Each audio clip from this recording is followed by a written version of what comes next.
Hello friends, another day here at Mike D Automotive.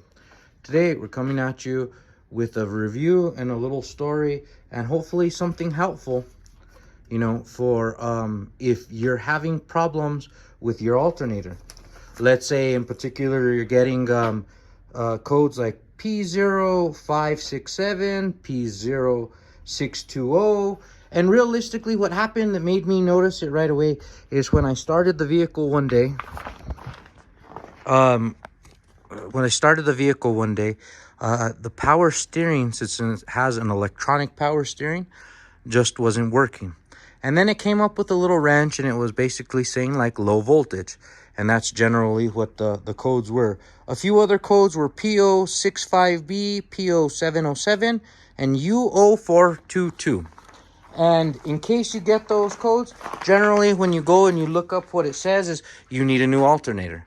But today I'm going to tell you something to do and something to check before you have to replace your alternator. So just in case this is it, you don't have to do it. Okay, let's get this open. Sorry, guys. Okay. Well, this particular unit model has a 5.0 and the alternator is down in there. And I actually did replace the alternator. Instead of making a $700 mistake, you can come over here, and this particular part right here had failed. And it was giving me all the codes, and the only thing I could, deter from all the codes was that it was a failure in the alternator, but it wasn't. So let me show you guys what had happened, generally.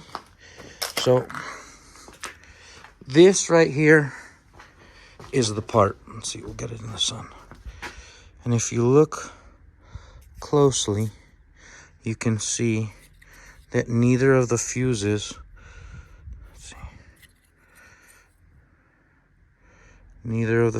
are blown. Okay, it's kind of a little hard to see, but neither of the fuses are blown. You can see, and if it's blown, you'll be able to see how it disconnected. But what did happen is it got so much corrosion underneath that, see how it snapped the part right there.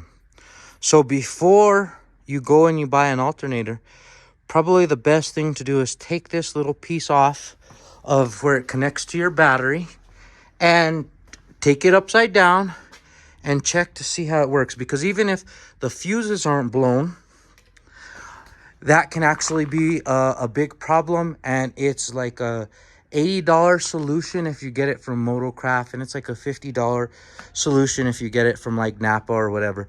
But I would suggest getting it from Motocraft, because when I put on the Napa one, it would still give me system failures and things every once in a while. So thank you guys for being with me. Thank you for taking the time to listen to me, and I hope I saved you a couple bucks. And if not, it's not that hard of a job to do the alternator. Took me about 4 hours, and I'm not a mechanic. I just play the part. Anyways, have a wonderful day, guys. If you haven't already subscribed, please consider subscribing. If not, at least hit that like button.